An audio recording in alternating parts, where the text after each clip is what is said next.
का घमंड। एक जंगल था, उस जंगल का राजा था शेर। पर उस शेर को बहुत ही घमंड था। वह किसी भी जानवर की नहीं सुनता था। वही उस जंगल का राजा है। इस घमंड से बाकी के जानवरों को कष्ट देकर डराता था। वह तो राजा है ना, पर यही बाकी के जानवरों को बिल्कुल पसंद नहीं आता था। एक दिन पूरे जंगल में शेर घूम रहा था।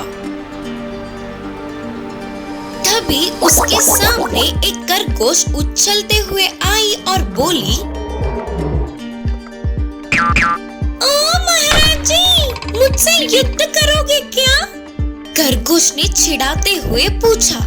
तब शेर ने बहुत गुस्से में बोला, क्या तुम्हें मुझसे डर नहीं लगता? या फिर मैं कौन हूँ यह भूल गई है? चलो तुझे याद दिला देता हूँ, मैं इस जंगल का राजा हूँ। बोलते हुए शेर जोर से दहाड़ता था। तभी खरगोश, हाँ, तुम्हारे दहाड़ से हाथी, घोड़े, गधे, लोमड़ी, कुत्ते डरते होंगे, मैं नहीं डरती। अगर तुम इतने बलवान हो तो मुझे पकड़ के दिखाओ, बोली खरगोश। तभी शेर को और भी ज्यादा गुस्सा आया और शेर गुस्से में एक ही बार में खरगोश के ऊपर कूद पड़ा। पर वो छोटी सी खरगोश हाथ में ना आ पाते हुए उधर इधर दौड़ती हुई शेर को दौड़ाती गई। ऐसे कुछ समय बाद शेर को और भी ज्यादा गुस्सा आने लगा, तो उसने खरगोश को पकड़ने के लिए कूद पड़ा। पर अचानक खरगोश चालाकी से वहाँ से हट गई।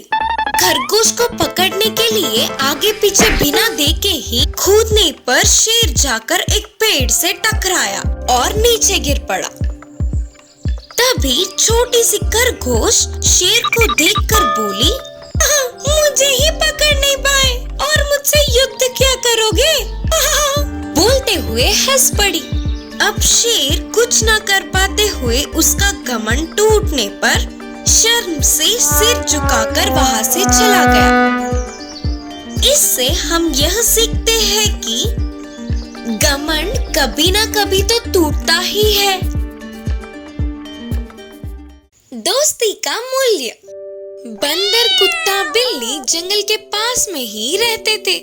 हर रोज तीनों मिलकर जंगल में जाके भोजन लाकर अपने जीवन का गुजारा करते थे। ऐसे में एक बार गर्मियों की मौसम होने पर पूरा जंगल सूख गया। बिल्ली और कुत्ते को कोई समस्या नहीं था, पर बंदर को भोजन मिलना मुश्किल हो गया। यहाँ पर भोजन नहीं मिल रहा है, शहर गए तो अच्छा होगा लग रहा है। मुझे भी मुश्किल हो रही है, मैं भी आऊंगी। और बंदर भी मान गया। ऐसे कुत्ता बिल्ली भी बंदर के साथ शहर की ओर चल पड़े। रास्ते में बंदर को एक सोने का सिक्का दिखा। बिल्ली और कुत्ते को उस सिक्के की कीमत नहीं पता, पर बंदर बहुत बुद्धिमान था। ये तुम्हारा कोई काम का नहीं है, मैं रख लूंगा। फिर बिल्ली और कुत्ते ने कहा, उसमें क्या है, तुम ही रख लो। बंदर ने उन दोनों के सिक्के को बेचकर पैसे कमाया। एक ही बार में बहुत सारे पैसे आने पर बड़ा घर बनाकर आसपास बाड़ लगा दिया। शहर आने के बाद बंदर ने बिल्ली और कुत्ते की तरफ तक नहीं देखा। बंदर के साथ आए हुए बिल्ली और कुत्ता उधर ही पास के दूसरों के घर में रहने लगे। वे घर वाले दया करके थोड़े भोजन देते तो उसी से बांट के दोनों खा लेते थे। एक बार बिल्ली और कुत्ता बंदर से मिलने गए। बंदर बहुत ही घमंड से उनपे चिल्लाकर उन्हें लकड़ी से मारकर भगा दिया। बिल्ली और कुत्ते को ऐसे जीना मुश्किल हो रहा था। तुरंत वे वापस जंगल में जाकर स्वतंत्र रहने लगे और वहाँ शहर में बंदर को एक लोमड़ी मिली। अच्छे मीठे मीठे बोल बोल कर बंदर को अपनी जाल में फंसा लिया लोमड़ी। बंदर ने उस पर विश्वास करके उससे दोस्ती की। थोड़े समय बाद लोमड़ी बंदर को धोखा देकर उसके छुपाए हुए पैसों को चुरा कर भाग गई। अमीर होने तक बंदर को एक समान देखने वाले सभी उसे बहुत नीचा देख रहे थे। आगे आगे ऐसे उसका जीना मुश्किल हो गया। तब तक उसे अपने पुराने दोस्तों की याद नहीं आई।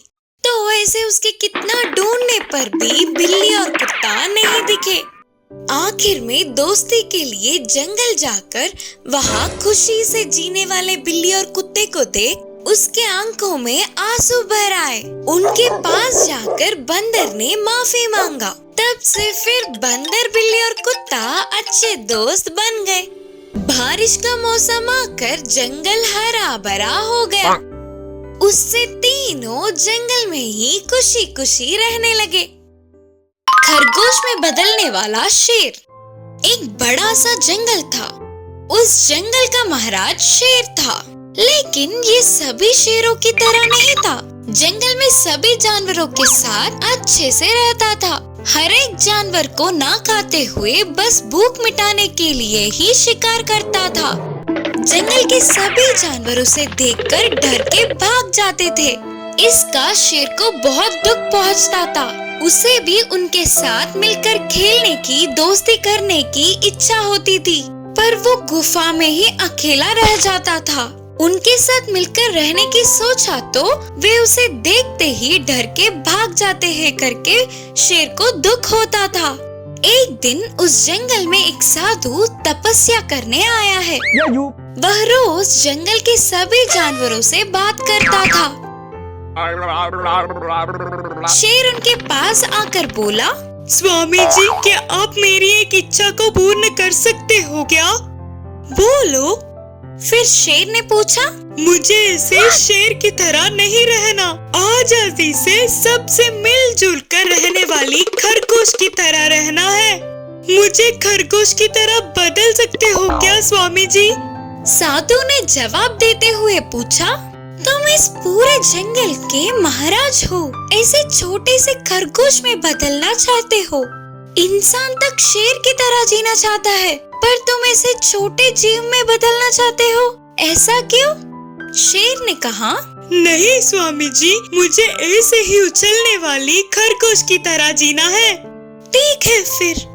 बोलकर साधु तुरंत शेर को खरगोश की तरह बदल देते हैं। गोरा, छोटा, प्यारा सा खरगोश बनने वाला शेर वह साधु के आश्रम के पास उछलते हुए खरगोश दूसरे जानवरों को मिलकर खेलते हुए खुश हुआ। जो भी मिला वो खा के अच्छे से गुजारा कर दिया। इतने में शिकारियों की आने की भनक लगते ही सारे जानवर भाग गए। कैसे भागना है पता न होने पर खरगोश शिकारी के पकड़ में आ गया। अरे ये तो मस्त है, आज तो मुझे दावत ही है। बोलते हुए बस्ते में डालकर आगे चलने लगा शिकारी। तभी दूसरा जानवर दिखने से उसे शिकार करने के लिए बस्ते को नीचे रखा। यही मौका देख खरगोश बस्ते से एक बार में उछलकर वहाँ से भाग गया और तुरंत साधु के पास जाकर जो भी हुआ सब बोलकर पहले की तरह शेर में बदलने की विनती की। अब तो समझ आ गया ना, प्रकृति हर एक जीव को एक लक्षण देती है। उसे इनकार करके दूसरे जीव की तरह जीना चाहो तो ऐसा ही होगा। बोलकर साधु ने खरगोश को शेर में बदल दिया। बाद में शेर गरजता हुआ अपनी गुफा में चला गया। गधे की परछाई।